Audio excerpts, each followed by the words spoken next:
Buenas noches, gracias por acompañarnos en una emisión más de Todos Somos 132. Esta noche vamos a hablar sobre el programa de renovación de la planta académica de la UNAM, sus implicaciones en los derechos laborales de los profesores y todo esto en el contexto de la toma del CCH Sur. No se vayan.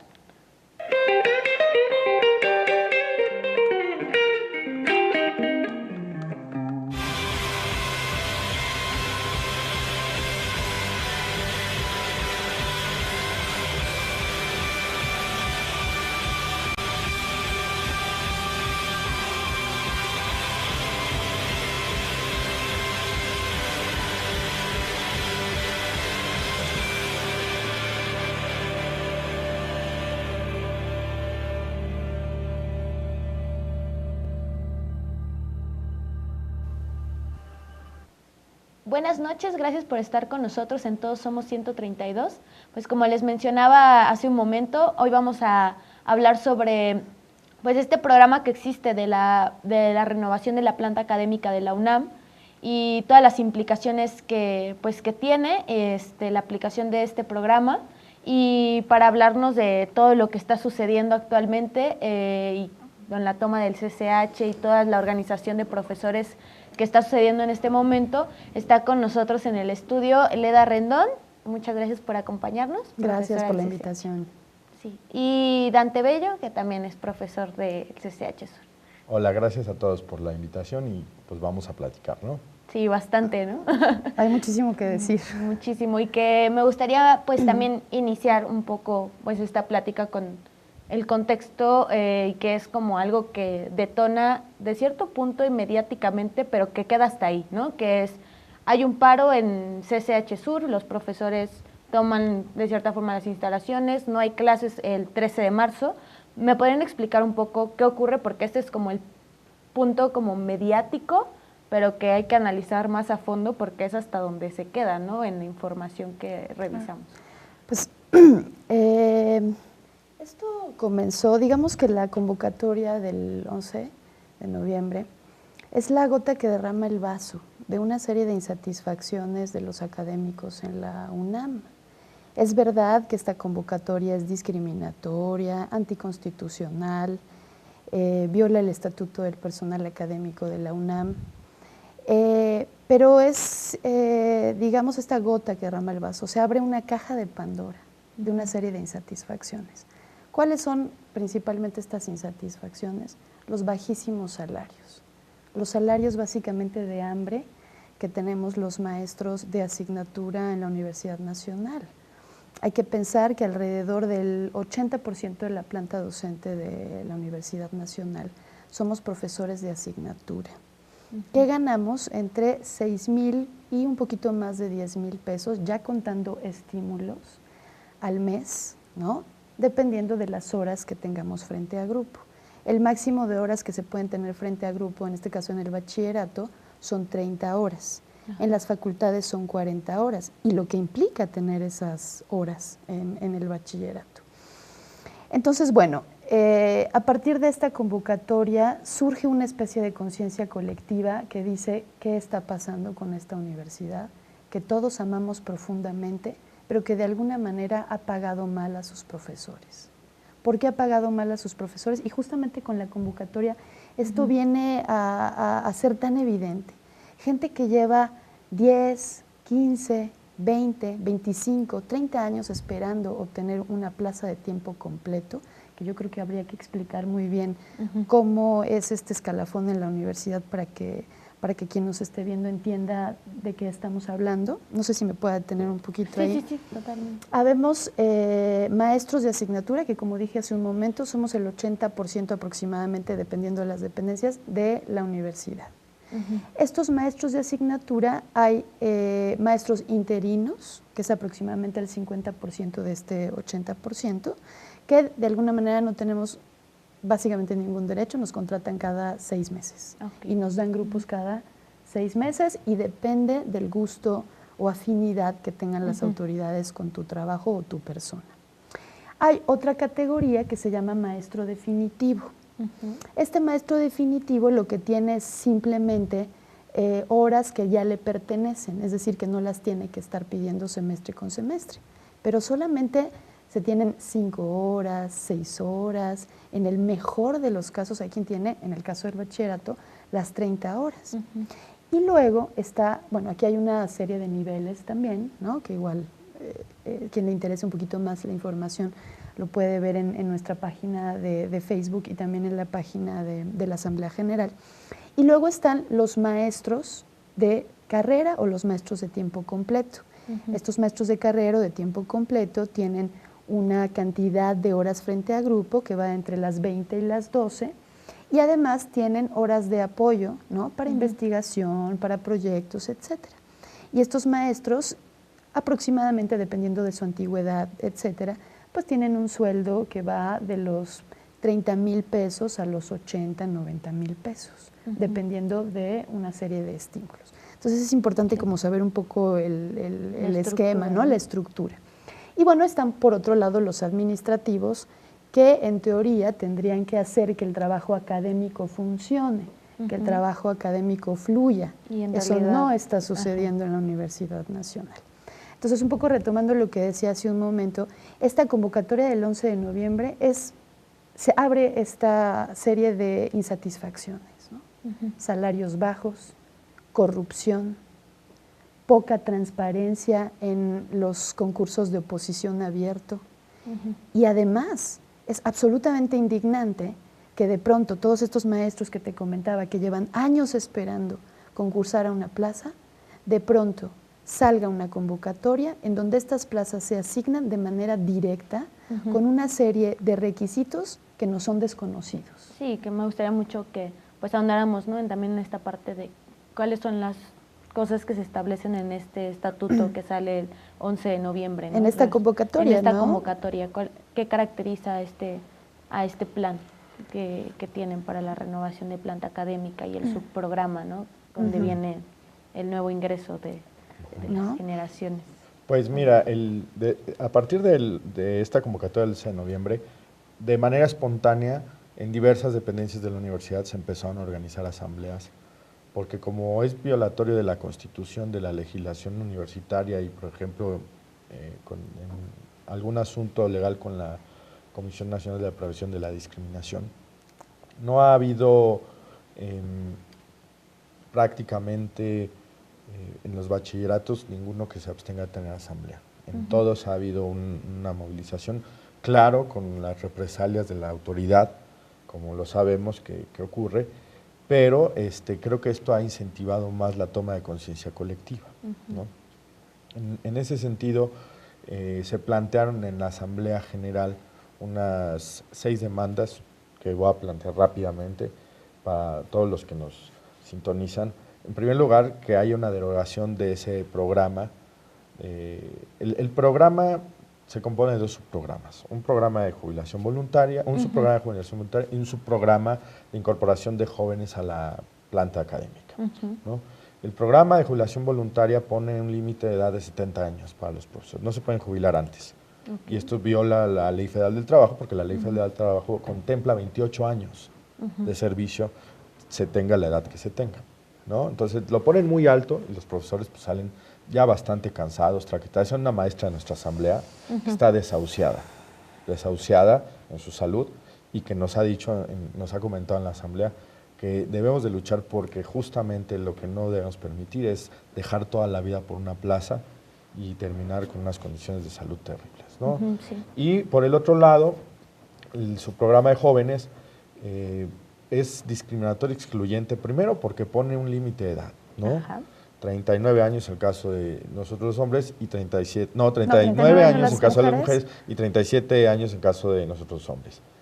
Pero aparte de que, bueno, pone ese límite de edad que no nos explican bien por qué, no se explican bien, es discriminatorio contra el artículo primero constitucional. Hay que decir que cuando Dante Morán, en una de las primeras entrevistas que se tuvo, él dijo que una de las razones por las que había esta diferencia de edad es porque las mujeres tenemos hijos.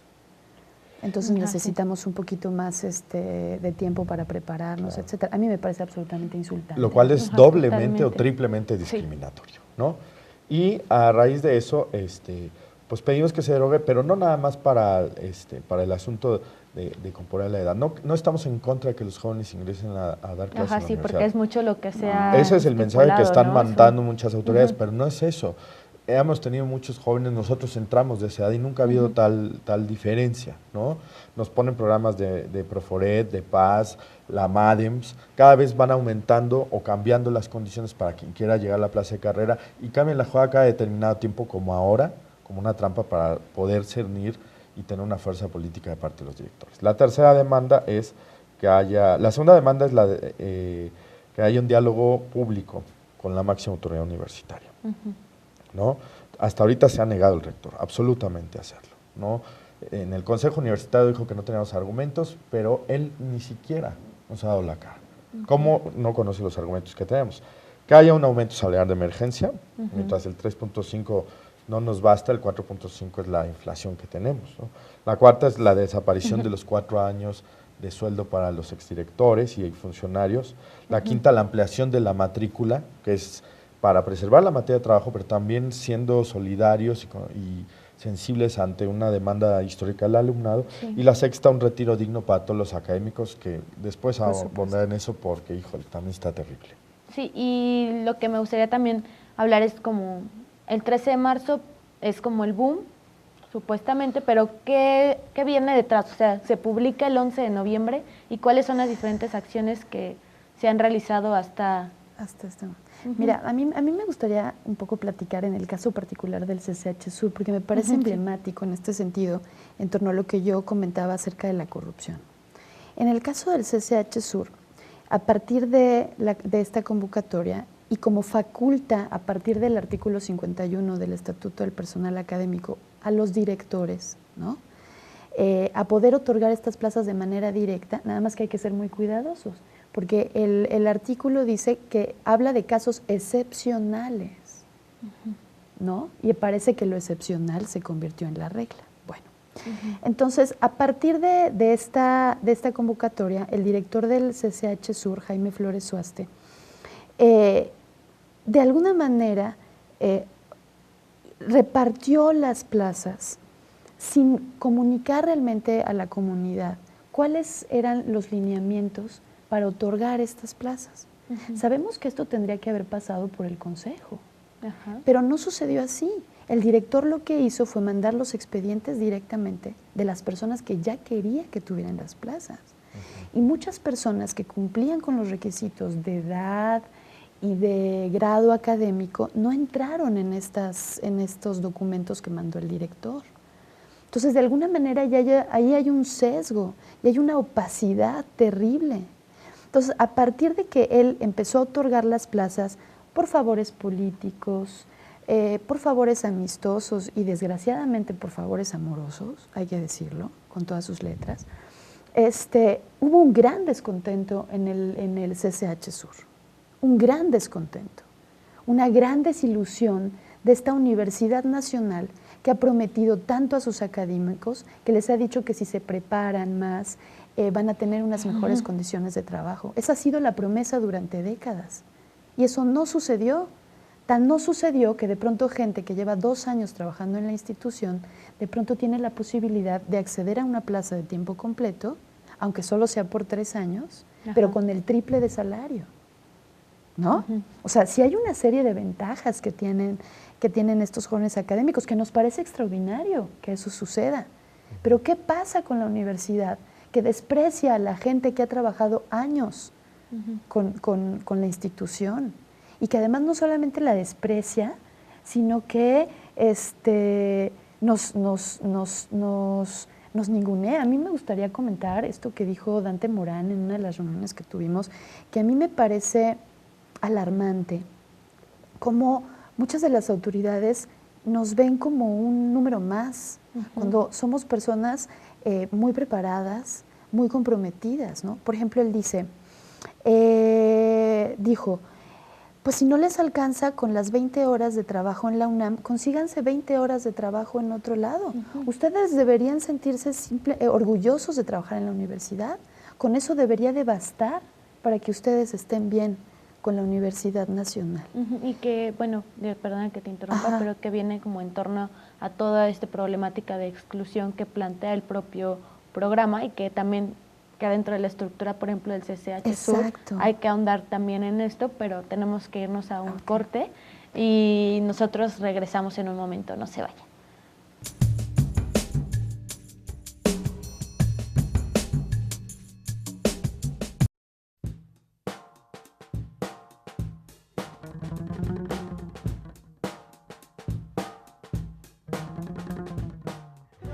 Ay, yo pienso que son un terrible fraude.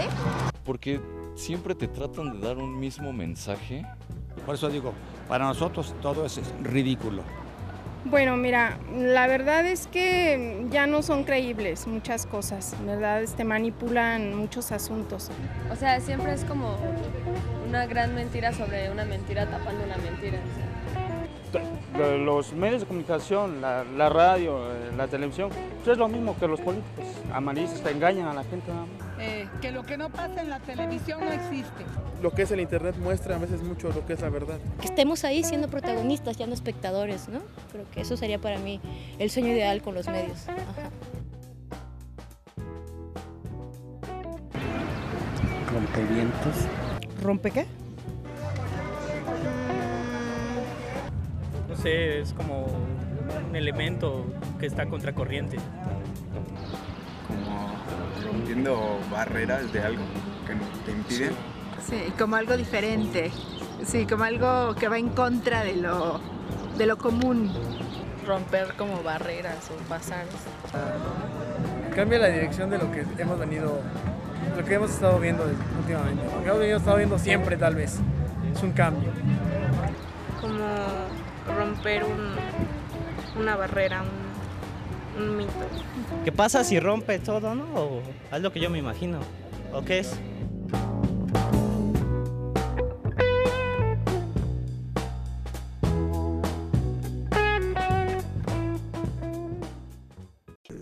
Curiosamente, la enorme literatura antropológica que hubo sobre Chiapas no sirvió para los diálogos de San Andrés, ¿no? Porque se enfocan en la costumbre, bueno, su idea de costumbre, los ritos, los viejitos, la fiesta, los cargos, etcétera, ¿no? Entonces, pues, por supuesto que tiene su importancia, pero lo principal no lo vieron, ¿no? No vieron cómo Chiapas de repente cambió en los años 70 con el descubrimiento del petróleo. No vieron la ganaderización de Chiapas, no vieron la militarización de Chiapas. Al enfocarse sobre la costumbre, los viejitos, los cargos, las fiestas, es como si para entender Estados Unidos tuvieron que mirar, analizar el Halloween, ¿no? Pues sí, es una cosita, pues, ¿no?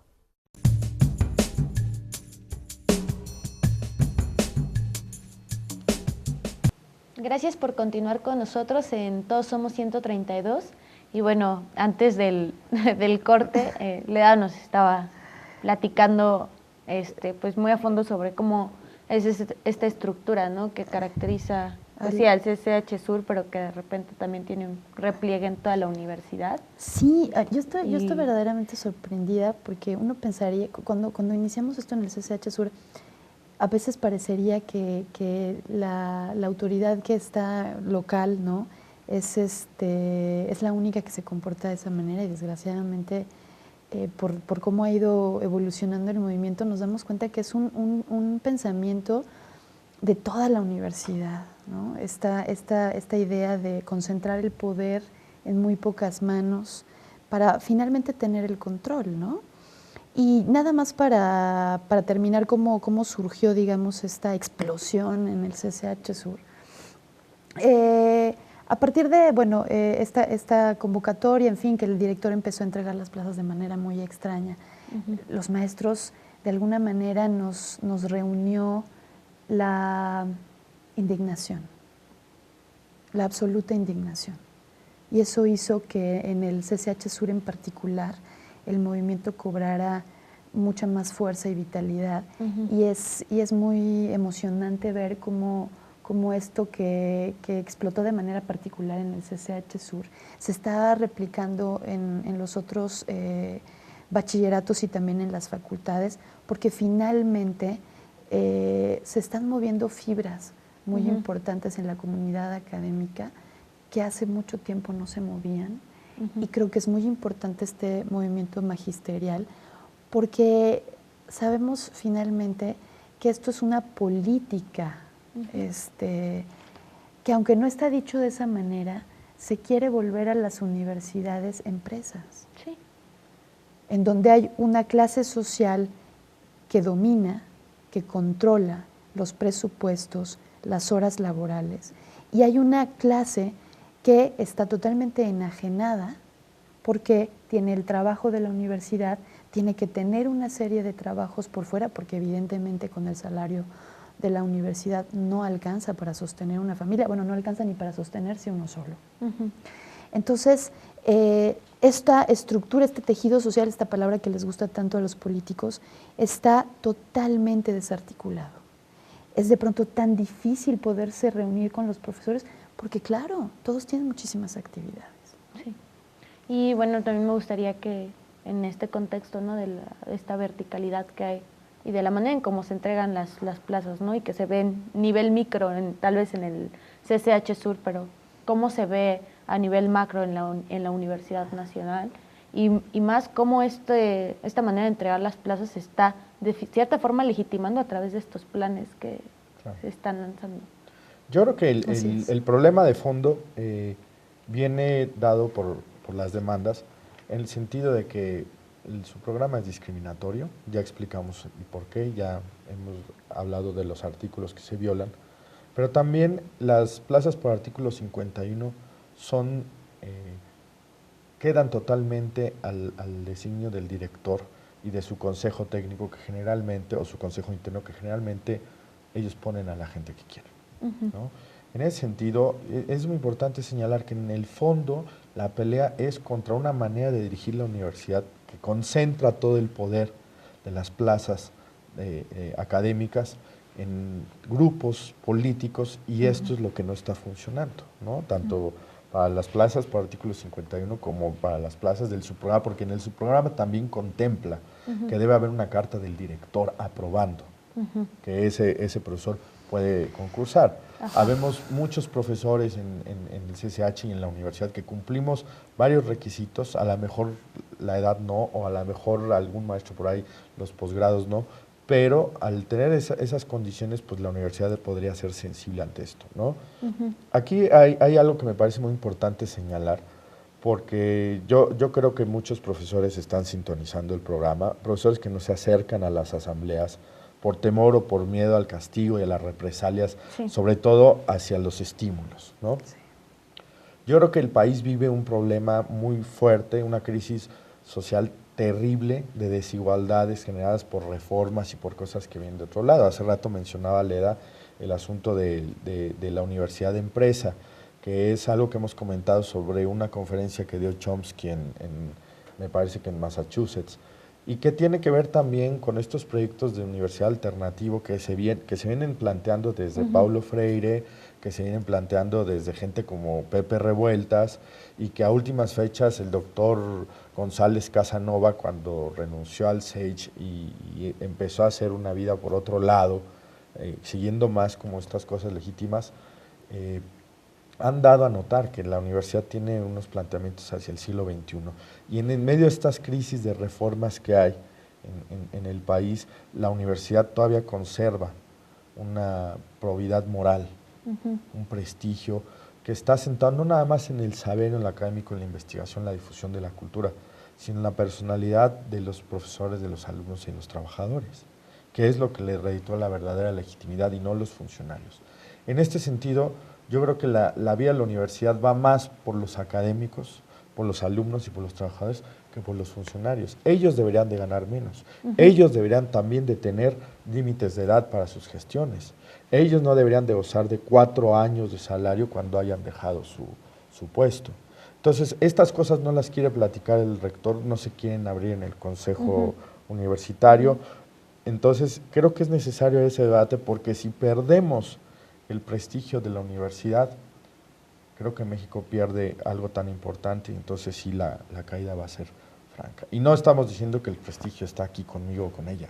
El prestigio está en las asambleas y el prestigio está en la vida académica, la investigación y la docencia. Entonces, yo creo que hay que ver muy bien el problema de fondo. Está puesto en las demandas, pero tiene que ver con una estructura anquilosada y vieja de la universidad. Cuando se debaten en las facultades de ciencias políticas, filosofía o en otras facultades, nuevas teorías políticas, se derriban dogmas democráticos, mientras que la universidad en su estructura interna contradice toda esa investigación. Sí, totalmente. Terrible. Eso es tristísimo, ¿no? Porque la universidad, que como sabemos tendría que ser una universidad de vanguardia, es muy triste que no se preste a la crítica. Es muy triste que cuando llevamos nuestros escritos a rectoría nos cierren con cadenas. Es absolutamente desolador que el doctor Narro diga que no tenemos argumentos. Por supuesto que hay argumentos. Y a mí me gustaría decir muy claramente cuáles son, en el caso del subprograma, si bien uno de los grandes problemas de la Universidad Nacional es la transparencia en sus procesos. No se sabe bien a bien cuáles son los lineamientos para que un director sea director. No se sabe bien a bien cuáles son los lineamientos para que su séquito tenga o no tenga esos puestos. Por favor, fue tristísimo el día de la entrega de las instalaciones del CCH Sur, cuando el abogado del jurídico de la universidad no quería hacernos el documento para entregar las instalaciones, en donde se comprometían a no ejercer ninguna acción legal, ni administrativa, ni académica en contra de nosotros. Por favor, o sea, el argumento que dio es que no sabía escribir a computadora. O sea, ¿qué le estamos haciendo a nuestra universidad? Colocando a personas en puestos de decisiones importantes que no tienen las capacidades para estar en ese lugar. Sí. Y eso, por favor, pero es una cosa que se tiene que meditar y que tenemos los académicos que tener el dedo en la llaga y tenemos que estar criticando permanentemente a nuestra universidad porque la amamos. Sí. No, ahí está el ejemplo que a mí me encanta mencionarlo, sé que mucha gente no está de acuerdo a veces con los planteamientos de Guillermo Sheridan, pero él es un académico de la institución, es un investigador y es un hombre que critica profundamente a la universidad.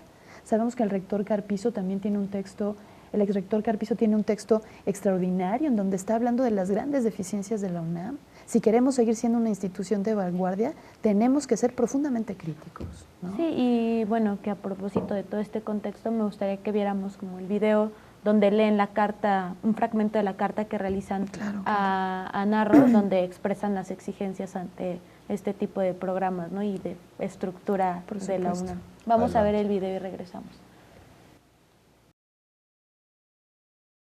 Rector de la Universidad Nacional Autónoma de México presente.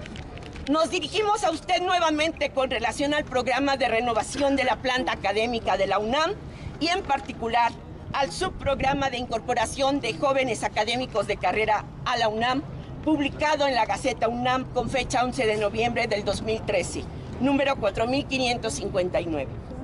Como es de su conocimiento, numerosos académicos de las distintas escuelas, facultades e institutos de nuestra universidad nos hemos dirigido a usted por diversos medios para manifestar nuestro rechazo al mencionado programa y hemos exigido la implementación inmediata de un programa integral que permita la regularización y profesionalización del personal académico, que valore su capacidad y experiencia y reconozca el esfuerzo de miles de profesores que han dedicado toda su vida laboral y profesional a la UNAM para convertirla en una de las mejores universidades del mundo y en una de las instituciones con mayor credibilidad en el país.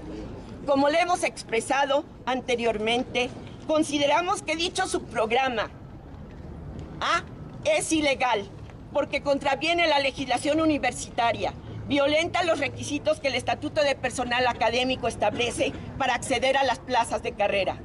B. Fomenta la discrecionalidad de directores para la asignación de plazas. C.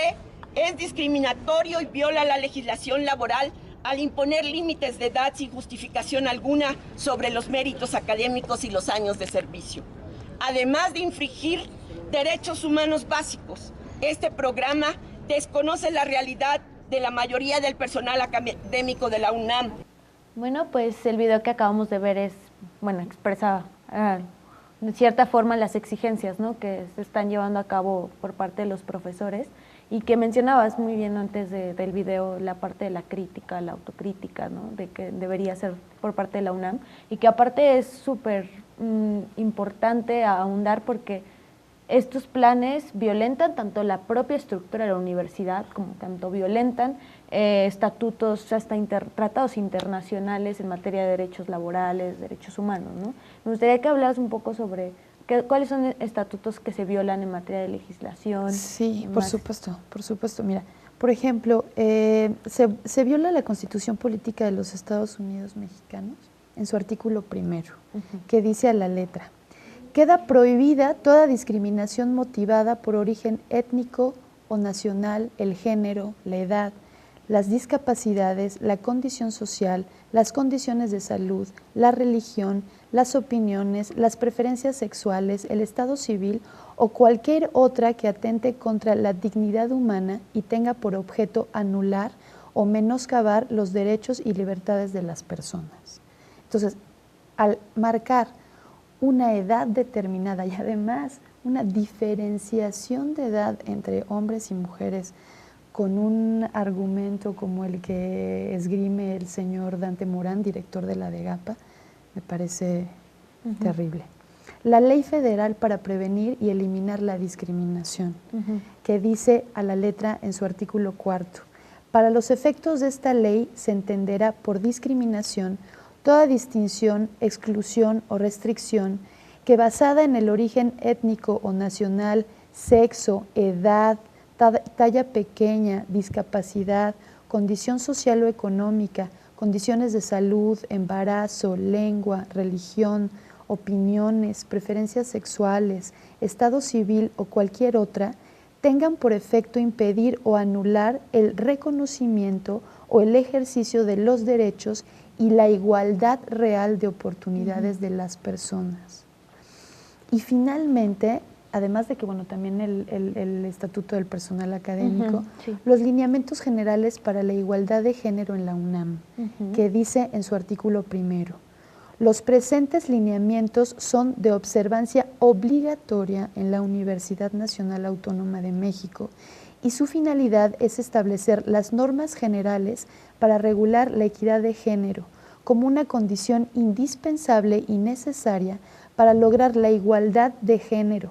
Destaca el derecho de que las mujeres, al igual que los hombres, puedan acceder a las oportunidades que les permitan, en forma individual y colectiva, alcanzar una mayor igualdad, mejorar su calidad de vida y desarrollo humano en esta casa de estudios, así como detectar, atender, prevenir y erradicar la violencia de género o cualquier forma de discriminación que se cometa contra un integrante de la comunidad universitaria en instalaciones universitarias.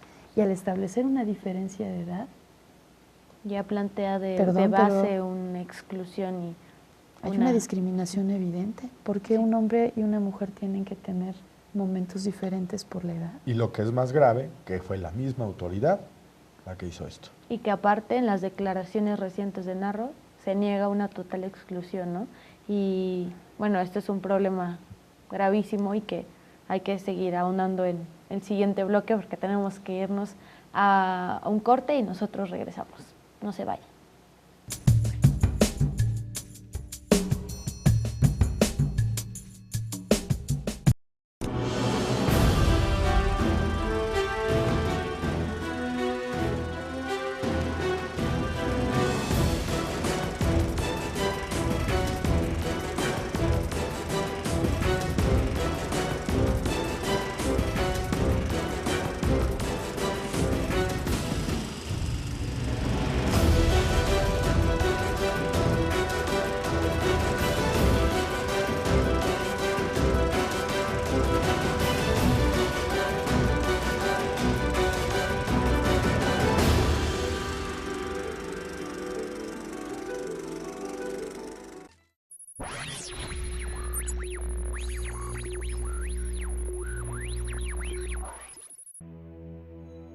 Sabemos que están allá afuera.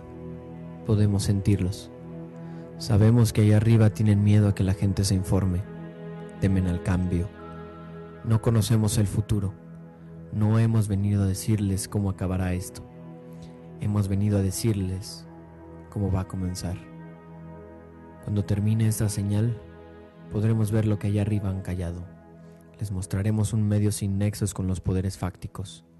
Un medio de comunicación crítico e independiente. ¿A dónde vamos? Es una elección que podemos construir juntos.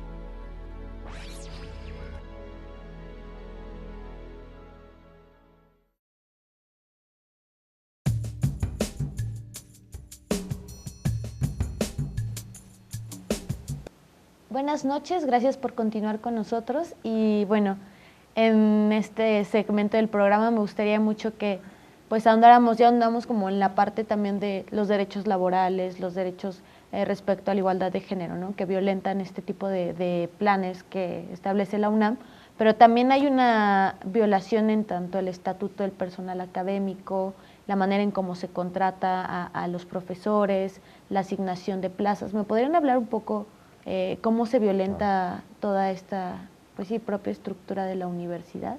Sí, mira, para empezar, la primera violencia que hemos señalado es lo del artículo 51 que ya hablaba Leda hace un momento. El artículo 51 establece que un director puede otorgar plazas a contrato para cubrir una necesidad que tenga la adscripción y que sea excepcional, ¿no? Entonces, una excepción sería, por ejemplo, si hay un alto índice de reprobación en alguna asignatura, traer de otro lugar de la universidad un investigador de biomédicas o de sociales o de matemáticas, ¿no?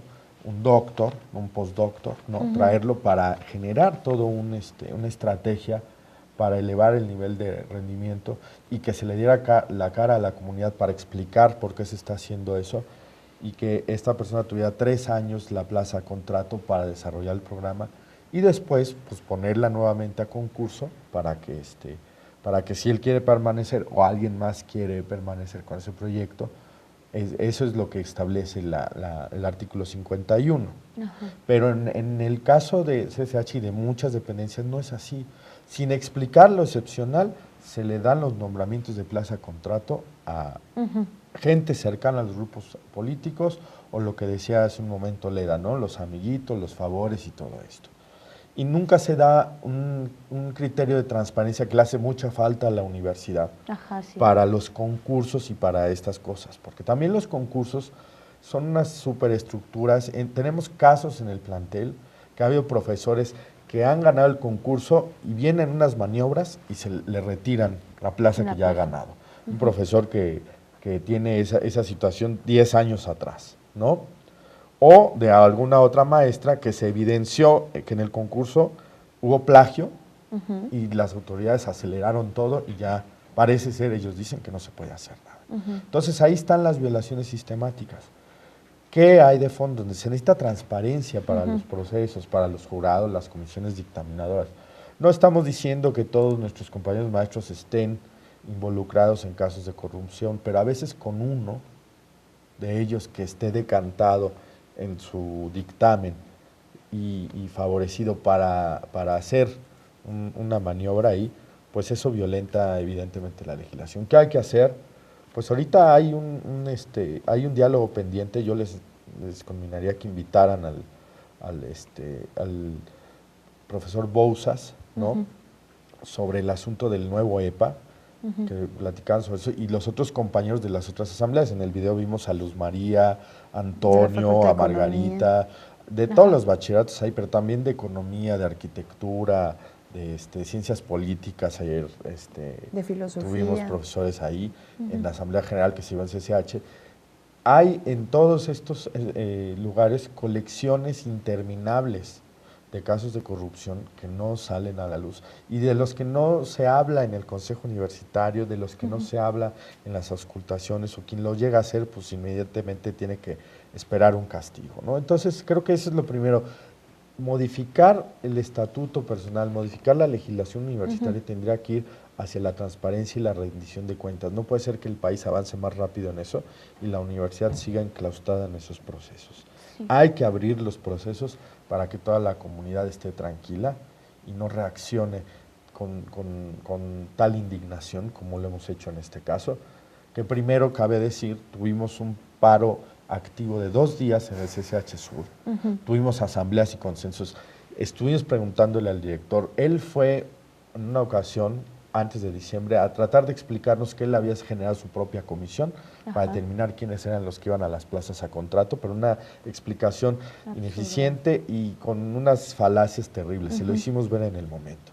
Después ya no se ha parado a darnos la cara, ni siquiera para recibir el plantel cuando lo hemos entregado, y después de esos paros activos ha habido mítines, foros, hemos alimentado, como otras dependencias, lo que viene del Congreso, que vamos a hablar más adelante, y el paro total, que es como un cúmulo de situaciones que se han venido dando. O sea, no es de un día a otro. No, por supuesto. También lo que surge el 11 de noviembre con el subprograma, no es una cuestión que empieza ahí. Hay toda una molestia de los académicos histórica. Sí, que bueno, me gustaría también que mencionaran como estos planes de qué manera, ¿no? Son un tropiezo para la universidad en materia tanto de transparencia como en este aspecto de la profesionalización de la planta docente, ¿no? Cómo se maneja este discurso de que es para una planta docente más preparada y con mayor diversidad, pero ¿en qué manera llega a mutilar la propia formación de la planta docente? A mí me gustaría plantear como un análisis como más vivencial, personal, en el sentido de los que estamos día a día frente a grupo, y que creo que eso sensibilizaría en gran medida a las autoridades frente a nuestra situación de precariedad absoluta. No hay las herramientas indispensables para esto que está proponiéndose en la convocatoria, ¿no? Se habla de que los jóvenes académicos tienen una relación más cercana con los alumnos y que además manejan muy bien las nuevas tecnologías. Entonces yo digo, bueno, sí, es posible que sea una generación, o bueno, seamos, yo me puedo incluir ahí porque yo entro dentro de la convocatoria, que seamos una generación que tenemos un mayor acercamiento hacia las nuevas tecnologías. Pero los estudios sobre plasticidad del cerebro demuestran claramente que la edad no es ningún impedimento para acceder a esta nueva forma de impartir clases o una herramienta más. O sea, sabemos que cualquiera puede adaptarse a estas nuevas condiciones. Lo importante es el entusiasmo, y creo que hay muchos maestros muy entusiasmados. Pero finalmente que hay un problema básico. No está la estructura dentro de la universidad realmente para dar una clase de un alto nivel tecnológico. No hay la infraestructura, no están las redes, no están las cortinas para poder verdaderamente ver una proyección en la mañana. Y finalmente llamar a las autoridades y sobre todo al rector a que se sensibilice. No es posible estar, 30 horas frente a grupo equivalen al menos a 50 horas en total de trabajo. Hay maestros que por estas condiciones trabajan hasta 60 horas a la semana frente a grupo, porque dan 30 horas en la facultad o en el CCH o combinado, ¿no? Y dan 30 horas en otra institución, en otra escuela. Entonces, aquí la pregunta es, ¿qué calidad verdadera educativa puede ofrecer un profesor que está sometido a estos rigores de trabajo? Y que además, aquí hay que decirlo muy claramente, como estos profesores, muchos de nosotros estamos con contratos temporales, como ya lo había dicho, ¿qué pasa? Esta palabra puede ser muy fuerte, pero me parece que es la que define muy bien lo que está sucediendo en la universidad. Muchos de los funcionarios han secuestrado la vida académica. ¿Por qué? Porque dan las cosas de manera arbitraria. La pregunta es, ¿qué le estamos haciendo a la educación en este país cuando los criterios académicos no son los que prevalecen para tener un grupo o para tener una plaza de tiempo completo? O sea, llamamos a las autoridades a sensibilizarse. Sabemos que hay otras instituciones como la UACM que sabe perfectamente de este trabajo profundo de la academia, que requiere no nada más un trabajo frente a grupo, requiere preparación de clase, requiere revisión y requiere un trato más personal con los chicos. Porque ¿hacia dónde estamos llevando esto? Si no tenemos este contacto humano, si las autoridades no son sensibles al trabajo real, a lo que nos enfrentamos día a día los profesores, ¿no? Y entonces, en este sentido, como está de alguna manera, las autoridades tienen este control de los grupos, de las horas, y entonces ¿qué hay? Miedo. Hay un absoluto miedo por parte de muchos académicos de levantar la mano en las asambleas, de siquiera hablar en las asambleas. De asistir. Y esto, perdón, pero esto no es una cosa que surgió ahora y esto no es una cosa inocente. Y que aparte mencionas algo muy importante, ¿no? O sea, ¿qué le estamos haciendo a la educación pues a partir también de esta estructura de la universidad? Pero también que va vinculado con los nuevos planes de reforma al plan de estudios, ¿no? Y que viene dentro de un contexto de una política educativa empresarial y nefasta, sí, totalmente. Y bueno, nosotros vamos a un corte y regresamos, no se vayan.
Buenas noches. Bueno, antes del corte estábamos hablando sobre esta parte de la educación, ¿no? Y cómo estos planes para reformar pues la parte del plan de estudios. Y me gustaría preguntar si hay alguna vinculación con estos proyectos también de una desmantelación de la propia estructura del CCH, ¿no? Que se ha venido como, por ejemplo, en el 91, ¿no? Que se reduce el número de turnos, de materias, de humanísticas y demás, está vinculado y qué le estamos haciendo también a la educación en este país.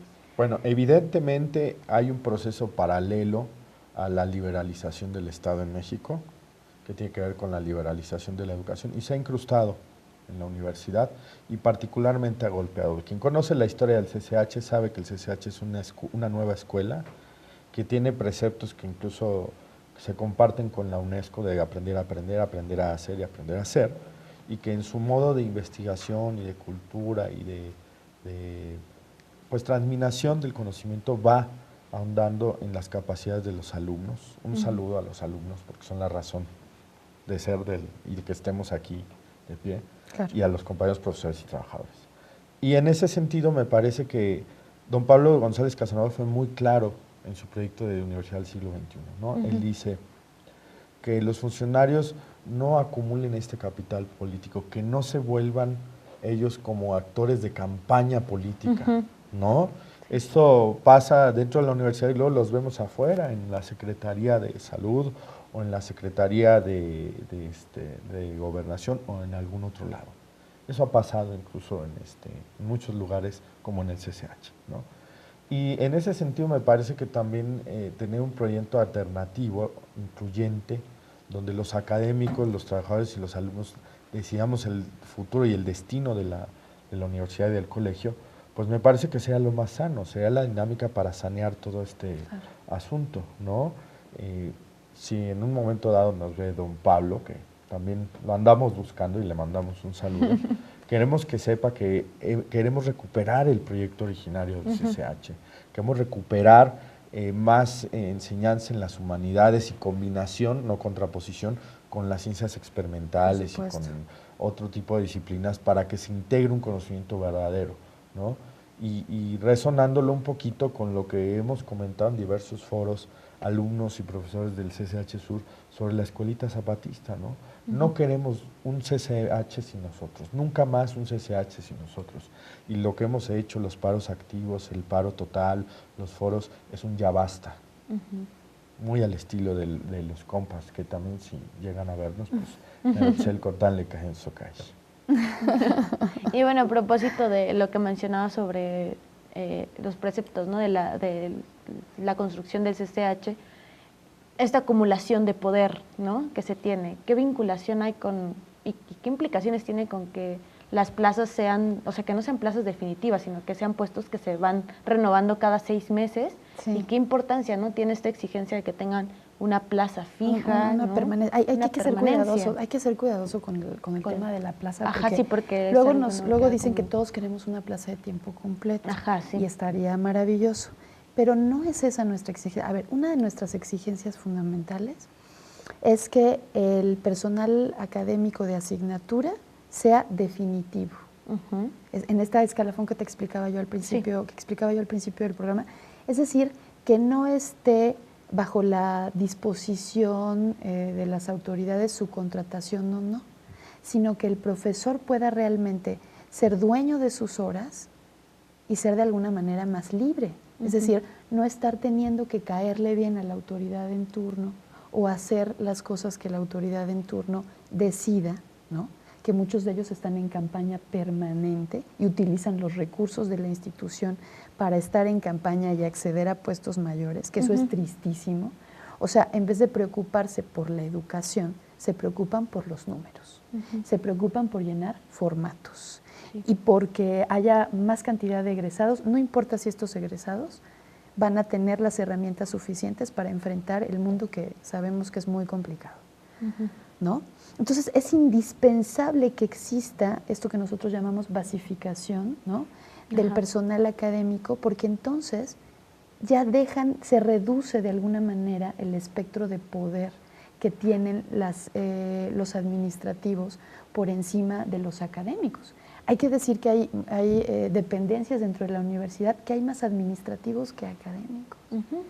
Muchos de los que cobran como académicos en realidad están ejerciendo como administrativos.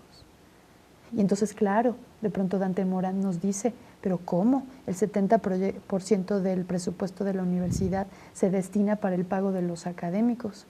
Pues sí, pero no todos los que están en la nómina como académicos son realmente académicos. Y que ante esto también está el contexto como de la reacción, ¿no?, que tienen los funcionarios de la propia universidad, ¿no?, que de repente hay plazas otra vez, ¿no? Vean cómo hay plazas. Sí, o sea, se supone que no hay una autonomía presupuestal en la universidad, ¿no? El presupuesto viene etiquetado del gobierno federal. Primero, le hace falta a la autoridad universitaria pedir más dinero para la misión de la universidad, que fundamentalmente son la educación, la investigación y la difusión de la cultura, no la vida de funcionarios. Ahora, después de eso, también cómo se distribuyen esos recursos a nivel de la universidad, ¿no? Y la autogestión, nadie dice nada de los Pumas, pero no entra un centavo de eso a la universidad. Nadie dice nada de los sueldos a exdirectores, de muchas cosas que se pueden generar, que la compañera del video, Luz María, ha dicho muy bien, cómo se ha privatizado por partes la universidad. No tenemos manera de decir esto está funcionando de una manera incorrecta. En el Consejo Universitario pasado se dio a conocer la cuenta pública, pero se da a conocer con muchos candados. A ver si transparentan todo eso para ver si alcanza o no alcanza el dinero. La transparencia es importante, pero yo no quisiera dejar de mencionar. Sí, lo del Congreso sí, también, ¿no? porque finalmente, bueno, ha habido acciones contundentes, ¿no? Ha habido paros activos, ha habido paros totales, como en el caso del CCH Sur, pero ahorita estamos en una etapa de reflexión que pocas veces se ha dado en la universidad. Entonces tenemos, por ejemplo, un congreso el 28 y el 29 de este mes en el Auditorio Ho Chi Minh de la Facultad de Economía, en donde justamente vamos a reflexionar sobre todas estas cosas que nos preocupan profundamente a los universitarios. La transparencia en los procesos de otorgamiento de plazas, no solamente por artículo 51, sino también de plazas que se someten a concurso, la derogación del subprograma de incorporación de jóvenes académicos, ¿no? Es muy importante, además, volver a esta idea de que el personal académico tiene que tener una permanencia, porque eso reduce la capacidad de acción de los administrativos, ¿no? Creo que esos ejes son importantísimos y hay que reflexionar profundamente sobre esto. Esto no es un tema que se agota, por supuesto. No tenemos muchas de las soluciones, ¿no? Porque mucho se habla de esto. Pero justamente en estos foros de discusión con especialistas en diferentes áreas, queremos llegar a un proyecto de universidad en donde lo central sea la vida académica, la relación entre alumno y profesor, y en donde, por supuesto, los trabajadores y los administrativos tienen un papel importante, pero no puede tener el papel protagónico las autoridades. Sí, claro. No es un problema de fondo y que, bueno, ya nos tenemos que ir, pero... Rápido, nada más reiterar la invitación al Congreso. En la asamblea del pasado lunes se decidió que los alumnos también fueran al Congreso. Entonces la invitación es abierta a todos. Los profesores que no se han aparecido, que no conocen, vayan al Ho Chi Minh. Les aseguro que no va a haber orejas, o si va a haber van a estar aplacadas, ¿no? Pero alumnos, profesores y trabajadores están en ese Congreso y escucharnos las consultas que estamos haciendo en los planteles es importantísimo. Por supuesto. Creo que aquí puede ser un cónclave fundamental para que el movimiento en la universidad camine ya a cosas concretas. Claro, y entonces hacemos pues la invitación para toda la comunidad, ¿no? Académica, estudiantil de la UNAM, a que asista, y vamos a seguir pues dando seguimiento a este aspecto fundamental, ¿no? Que está atacando la educación en nuestro país y pues a un pilar importante como es la universidad.